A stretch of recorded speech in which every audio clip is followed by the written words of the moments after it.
Si crees que la verdadera riqueza no está en el bolsillo, sino en el corazón, y que una actitud de pura bondad puede transformar al más duro de los hombres, quédate conmigo hasta el final de esta historia y comenta desde dónde estás viendo. En el corazón de un desierto mexicano, donde el sol castiga la tierra y el polvo danza en el aire, una lección inolvidable está a punto de suceder, probando que el valor de un alma no puede ser comprado, solo reconocido. En una aldea remota, con casas de adobe que parecían brotar de la propia tierra, vivía Julio, un niño de 12 años cuyos ojos cargaban la sabiduría de generaciones. Su vida era un tejido de simplicidad y deber, desprovista de lujos, pero rica en propósito. La pobreza era una sombra constante, pero la dignidad era el sol que iluminaba sus días, una herencia más valiosa que cualquier oro. Él no conocía el mundo de los centros comerciales o de la tecnología, pero comprendía el lenguaje del viento y el ciclo de la vida y de la muerte que regía su existencia. El centro del universo de Julio era una pequeña habitación donde su abuela, Elena, reposaba. Su respiración era frágil como las alas de una mariposa y su tos resonaba la fragilidad de su vida. El niño se dedicaba a ella con una devoción conmovedora, limpiando su rostro con un paño húmedo, contándole historias de los tiempos antiguos que ella misma le había contado y asegurándose de que el poco alimento que tenían fuera primero para ella.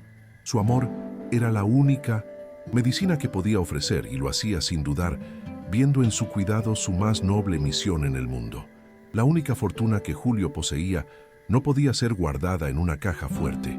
Era un conjunto de principios transmitidos por su padre antes de partir, una creencia inquebrantable de que el valor de un hombre no se mide por las monedas en su bolsillo, sino por el honor en sus acciones. Ser un hombre de bien, hijo mío, es la única tierra que nadie puede quitarte, decía el recuerdo de la voz paterna. Esa era su brújula moral, la estrella que guiaba sus pasos en la inmensidad polvorienta de su realidad. Contrastando brutalmente con este escenario de resiliencia y afecto, surgía el señor Harrison, un magnate estadounidense cuyo mundo estaba hecho de vidrio, acero y números. Él rasgaba el paisaje sereno en su vehículo de lujo, una máquina negra e imponente que parecía una afrenta a la simplicidad del lugar. Con el aire acondicionado al máximo, se aislaba del calor, del pueblo y de la esencia de la tierra que deseaba conquistar, viendo todo a través de un cristal ahumado que reflejaba su propia arrogancia y distanciamiento de la realidad humana que lo rodeaba. El plan de Harrison era tan grandioso como insensible: comprar cada hectárea de aquella tierra ancestral a cualquier precio para erigir un imperio de concreto y vidrio, un resort exclusivo para los superricos. Él veía la aldea no como un hogar, sino como una imperfección en su pantalla de proyecciones, un obstáculo a ser removido. Los habitantes, con sus tradiciones y su historia, eran para él meros detalles insignificantes en un contrato, figuras anónimas que debían doblegarse ante el poder avasallador de su dinero y de su visión de progreso. El abismo social y moral entre los dos era tan vasto como el propio desierto. Por un lado, Julio, cuyos pies descalzos sentían la pulsación de la tierra, encontraba alegría en una sonrisa de su abuela y medía la riqueza en actos de bondad. Por el otro, Harrison, calzado con carísimos zapatos italianos, sentía solo el tedio del poder ilimitado y medía el éxito en adquisiciones, fusiones y ganancias. Sus mundos no solo eran diferentes, eran fundamentalmente opuestos en sus valores más esenciales, destinados a colisionar. El escenario era un personaje silencioso pero poderoso en la historia. El desierto, con su belleza austera y sus peligros ocultos, era el hogar acogedor para Julio, que sabía leer sus señales y respetar su fuerza. Para Harrison, sin embargo, era solo una propiedad, un recurso a ser explotado y dominado. El tono emocional de la narrativa se establecía en esa tensión. La paz de la vida simple contra la ansiedad de la ambición desmedida, el calor del sol que nutría la vida contra el calor de la codicia que la consumía. La narrativa se inicia con la imagen de estos dos universos en ruta de colisión. El polvo que el coche de Harrison levantaba en el aire era un presagio de la tormenta que traía consigo, una nube de desprecio que amenazaba con sofocar la cultura y la dignidad de un pueblo. Mal sabía él que en aquel mismo polvo, en aquel mismo desierto que tanto subestimaba, encontraría una lección que sacudiría los cimientos de su imperio materialista, enseñada por un niño que nada tenía, y por eso mismo poseía todo lo que importaba. Ignorando los consejos de los ancianos de la aldea, que con la sabiduría grabada por el sol en sus rostros le alertaron sobre los caminos traicioneros del desierto, el señor Harrison sintió una oleada de desprecio. Para él aquellas advertencias eran solo supersticiones de un pueblo atrasado, incapaz de comprender la superioridad de su ingeniería automotriz y de su intelecto. Trazó un atajo en su GPS, una línea recta a través del territorio que los locales evitaban, sonriendo con la certeza de que la tecnología y la audacia siempre superarían la tradición y el miedo. Dentro de su fortaleza sobre ruedas, el mundo exterior era una película muda. El potente rugido del motor era su música y la velocidad, su afirmación de dominio. Aceleró, sintiendo una satisfacción perversa al ver el polvo de siglos levantarse tras él, como si estuviera borrando la propia historia del lugar. Cada kilómetro vencido reforzaba su creencia de que era un conquistador, un titán moldeando el mundo a su voluntad, y que la naturaleza, así como los hombres, existía para ser subyugada por su ambición implacable. La catástrofe llegó sin aviso. En un abrir y cerrar de ojos, el suelo sólido desapareció. El vehículo de lujo se hundió de cabeza en un barranco escondido, una trampa natural camuflada por arbustos y por la ilusión de un terreno plano. El mundo de Harrison se puso patas arriba en una sinfonía aterradora de cristales haciéndose añicos, metal retorciéndose y el sonido de su propio grito siendo tragado por la violencia del impacto. La arrogancia se deshizo en el instante en que la gravedad reclamó su poder. El silencio que siguió fue más aterrador que el ruido. Un silencio profundo, roto solo por el tic-tac de un motor moribundo y el goteo de algún fluido vital de su máquina rota. El polvo que tanto se enorgullecía de levantar ahora se asentaba sobre sus escombros, cubriendo su fracaso con el mismo sudario que cubría el paisaje que despreciaba. El conquistador estaba finalmente, e irónicamente, conquistado por el desierto. El dolor vino después, una punzada aguda y lacerante en su pierna izquierda que estaba atrapada en un ángulo grotesco bajo el panel abollado. Con el pánico comenzando a burbujear en su pecho, Harrison agarró su teléfono satelital, la última conexión con su mundo de poder e influencia. Sin señal, la pantalla exhibía el cruel mensaje de su aislamiento absoluto. En aquel agujero no era el señor Harrison, el magnate. Era solo un hombre, herido, impotente y completamente solo. El sol, antes un detalle lejano visto a través de un cristal oscuro, se convirtió en un enemigo implacable. Cada rayo era como una aguja perforando su piel, y el calor dentro de la carcasa de metal se transformó en un horno. El sudor corría por su rostro, mezclándose con el polvo y la sangre de un pequeño corte en la frente. Su garganta estaba seca como la tierra a su alrededor, y la sed era una tortura que crecía a cada minuto que pasaba, un recordatorio primitivo de su vulnerabilidad. Las horas se arrastraron con una lentitud sádica. Su fortuna, sus abogados, sus contactos influyentes, nada de eso podía traerle un vaso de agua o aliviar el dolor insoportable en su pierna. Gritó pidiendo ayuda hasta que su voz se volvió ronca, pero solo el eco burlón del desierto le respondió. La arrogancia dio paso a la desesperación, y la desesperación comenzó a transformarse en un terror primitivo. Él, que compraba y vendía el mundo, estaba a punto de morir por falta de un simple sorbo de agua. Fue entonces que, contra la luz cegadora del sol, en la cima del barranco, una silueta se materializó. Era pequeña, casi etérea, un niño.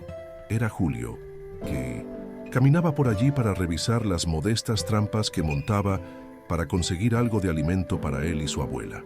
Se detuvo, sus ojos ajustándose a la oscuridad de la grieta, y vio la escena de destrucción y al hombre atrapado adentro. No había sorpresa en su rostro, solo una observación calma y enfocada. La primera reacción de Harrison Fue la de un amo hablando con un siervo. La esperanza lo inundó, pero se manifestó como una orden, no como una súplica. Chico, aquí abajo, rápido. Ayúdame a salir de aquí, gritó, su voz cargada de la autoridad que siempre había funcionado en su mundo. No veía a un salvador potencial, veía un instrumento, una herramienta que el destino le había enviado para resolver su problema inmediato. Julio no respondió con palabras. En cambio, con una agilidad que contradecía su tierna edad, comenzó a descender por la ladera empinada del barranco. Sus pies descalzos encontraban apoyos seguros en rocas y raíces que Harrison ni siquiera había notado. Sus movimientos eran eficientes y silenciosos, una demostración de su profunda familiaridad con aquel terreno traicionero. Se acercó al coche destrozado y miró al hombre herido con una seriedad que era al mismo tiempo infantil y ancestral. Observando la ropa sencilla y rasgada del niño, los pies sucios de tierra, Harrison recurrió al único lenguaje que conocía, la única fuerza en la que verdaderamente creía: el dinero. Escucha, chico, te doy toda mi fortuna si me sacas de aquí, jadeó, sus ojos brillando con la certeza de que hacía una oferta irrechazable. Nunca más tendrás que preocuparte por nada, ropa, comida, casas, todo lo que quieras, solo sácame de aquí. La cámara se enfocaría intensamente en el rostro de Julio. No había un atisbo de codicia, ninguna chispa de emoción o sorpresa. Sus ojos oscuros y profundos simplemente estudiaban al hombre desesperado, el sudor en su frente, el dolor en su rostro, la pierna rota. Él veía el sufrimiento, no la promesa de riqueza. Veía a un ser humano en apuros, despojado de todos sus artificios, y el silencio que mantuvo por un momento pareció durar una eternidad. Entonces, con una calma que era más poderosa que cualquier grito, Julio negó lentamente con la cabeza. Un gesto simple, un no que resonó en el cañón con la fuerza de un trueno. A Harrison se le cayó la mandíbula. La negativa era tan incomprensible, tan contraria a todas las leyes de su universo, que por un instante pensó que estaba delirando por el calor y el dolor. Nadie jamás había rechazado su fortuna. Sin decir una palabra, Julio se agachó, tomó su humilde calabaza de agua que llevaba atada a la cintura y se la extendió al millonario. No era una transacción, era una ofrenda. Un gesto de pura compasión que trascendía cualquier lógica de mercado.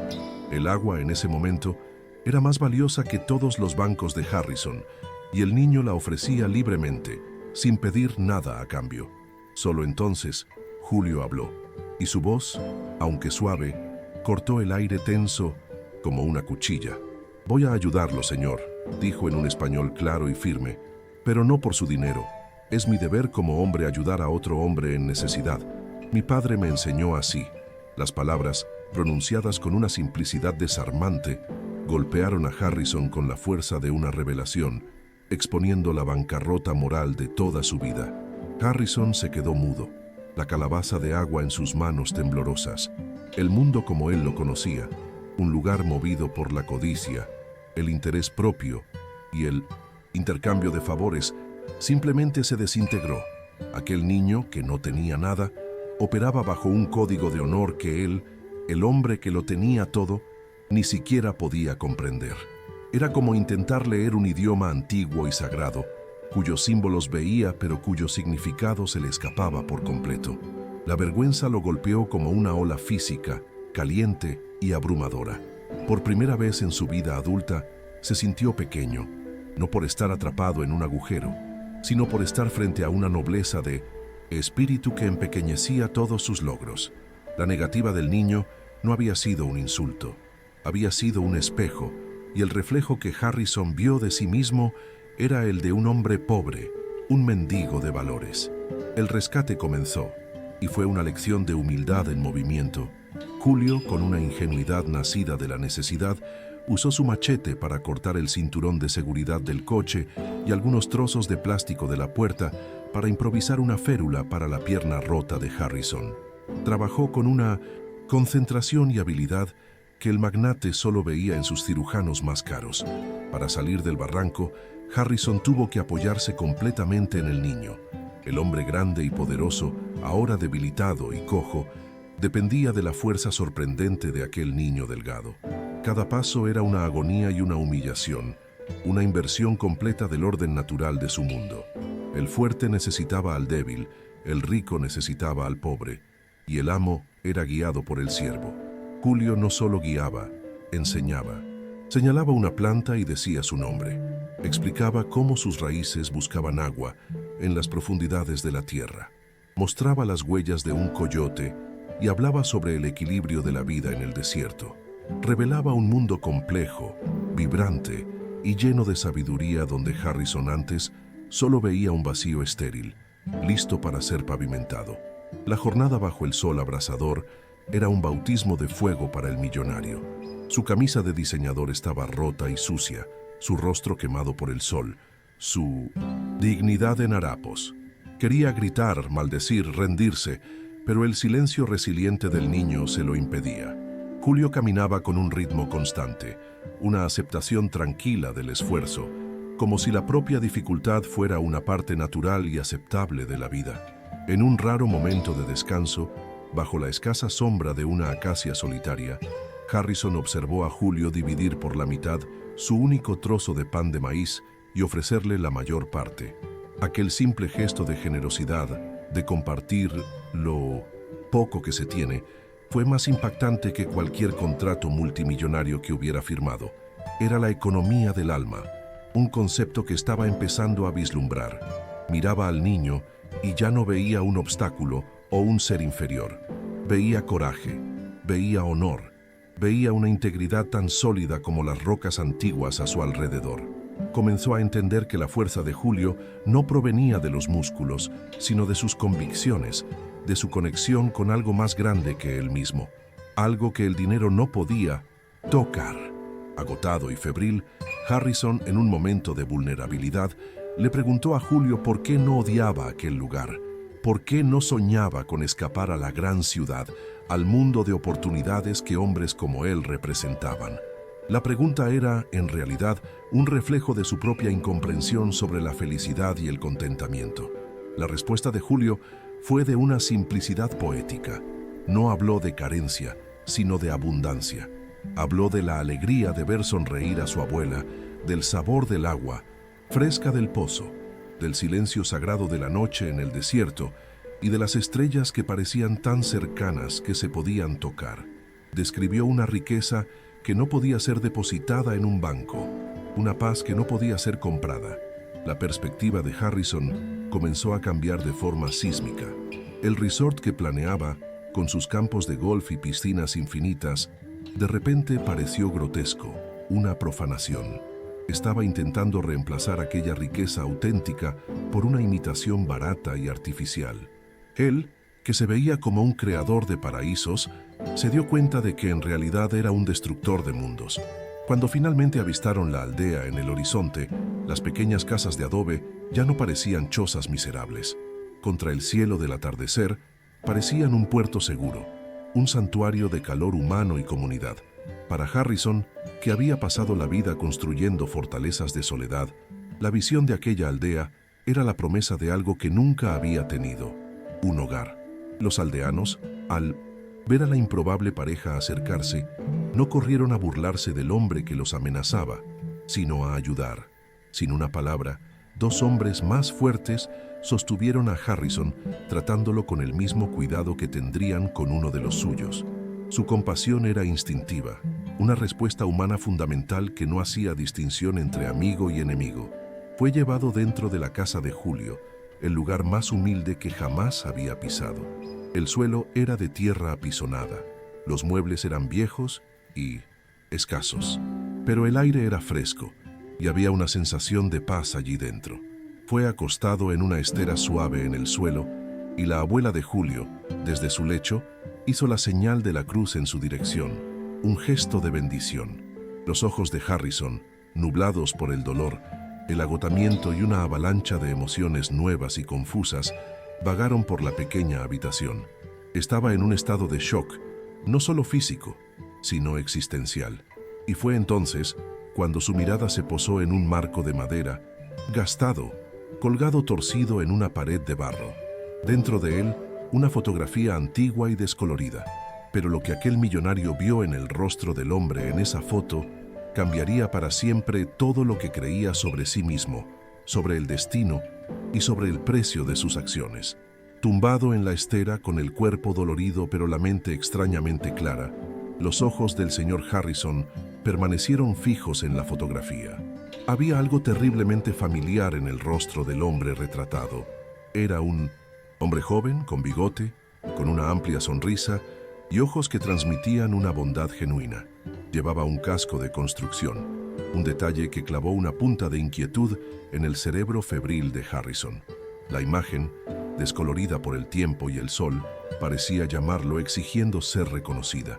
Al principio intentó desechar la sensación. Era el cansancio, el dolor, una alucinación provocada por la terrible experiencia en el desierto. ¿Cómo podría conocer a un simple trabajador de aquella aldea, perdida en medio de la nada? Sus contactos eran presidentes, multimillonarios y celebridades. Sin embargo, la imagen se negaba a ser ignorada. Aquella sonrisa parecía perseguirlo, una chispa de un recuerdo lejano y enterrado bajo capas de negocios, contratos y una indiferencia calculada hacia las vidas que sus decisiones afectaban. Julio, al notar la atención del hombre en la foto, se acercó con un orgullo silencioso. Pasó los dedos delicadamente por el marco de madera. «Es mi padre», dijo. Su voz suave pero llena de amor y anhelo. Era el hombre más fuerte y más amable que he conocido.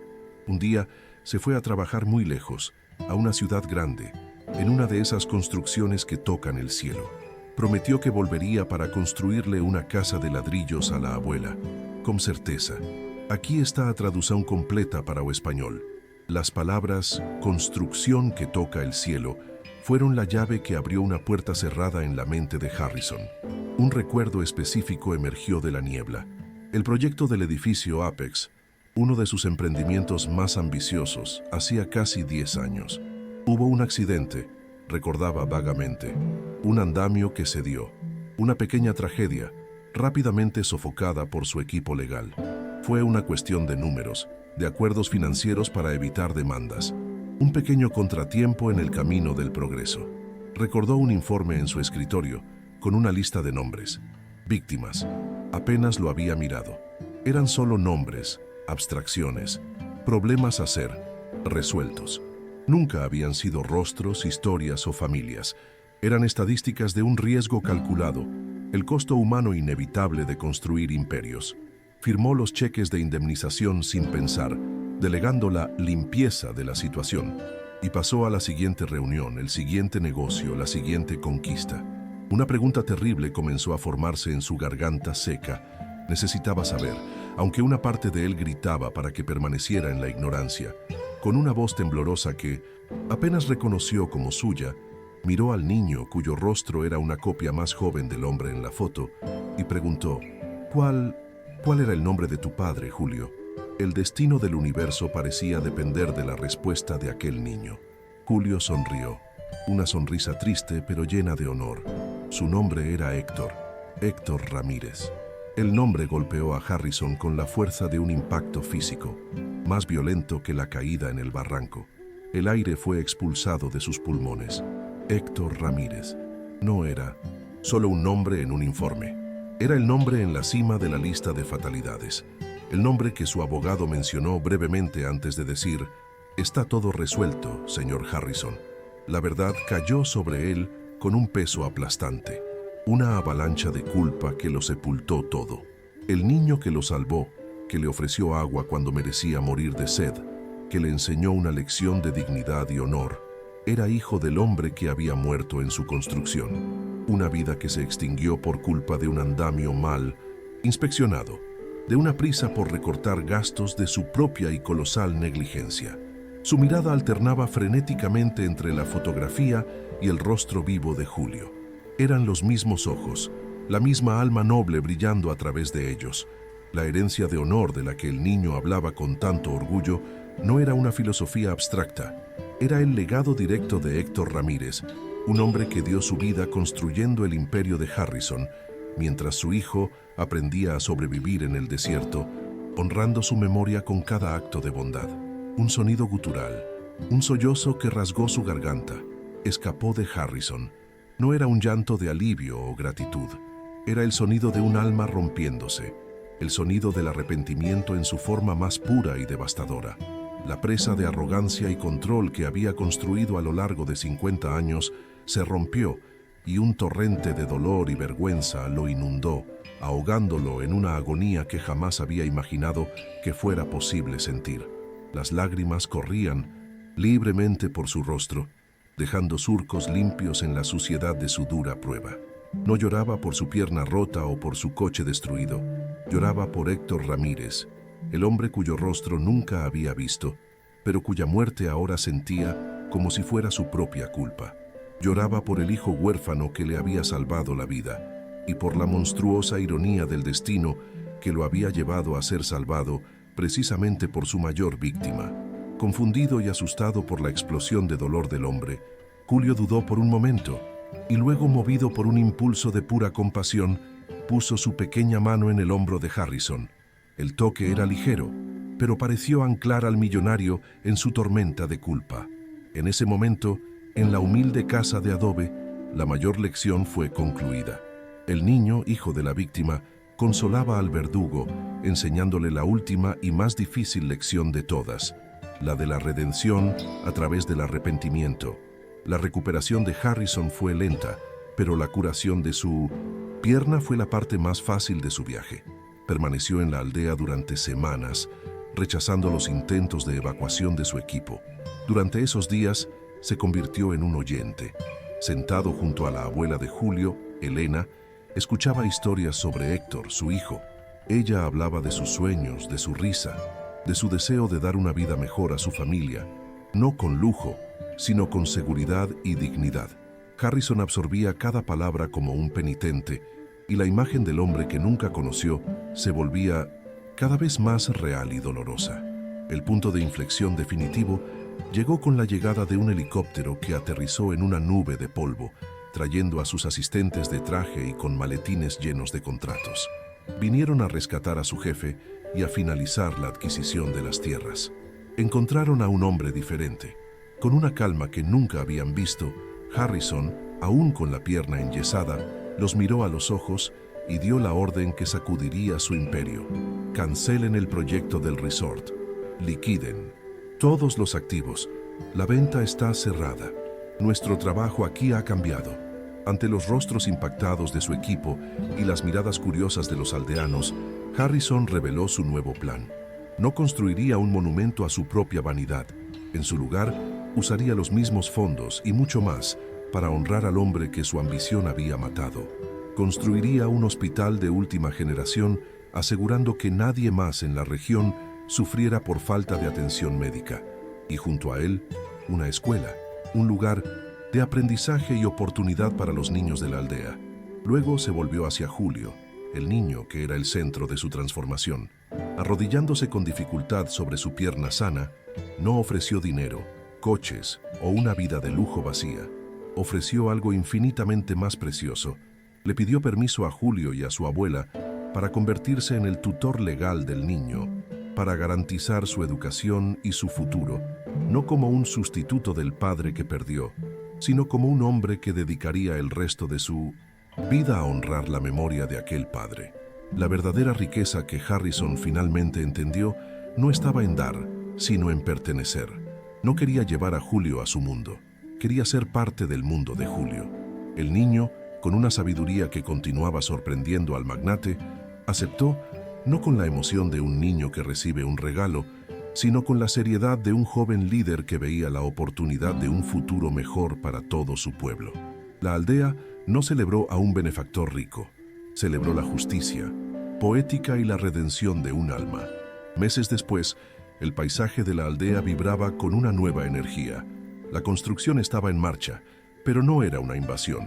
Los ingenieros de Harrison trabajaban codo a codo con los hombres de la aldea, intercambiando conocimientos, riendo juntos. El propio Harrison estaba allí todos los días, no en una torre de marfil, sino en el terreno, con las manos sucias de cemento.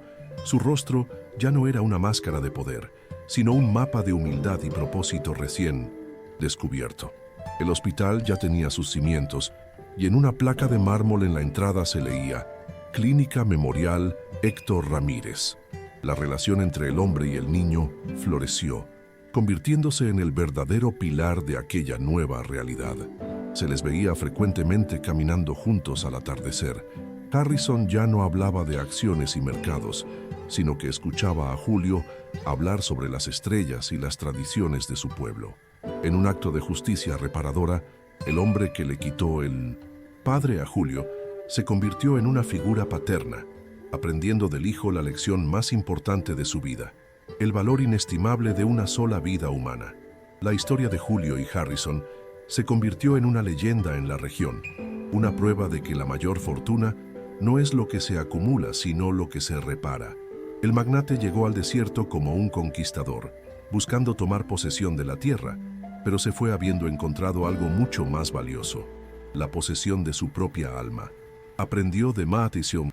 La manera más dura que la verdadera sorpresa no fue el rechazo del dinero por parte del niño, sino la revelación de que la mayor riqueza que Julio le ofreció fue la dolorosa, pero necesaria, oportunidad de redención. Si esta historia de arrepentimiento, perdón y transformación ha tocado tu corazón, compártela con alguien que necesite creer de nuevo en el poder de una segunda oportunidad y en la fuerza de la bondad humana. Deja un comentario diciéndonos desde qué ciudad estás viendo, para que podamos ver hasta dónde puede viajar la luz de la esperanza y de la redención a través de una simple historia.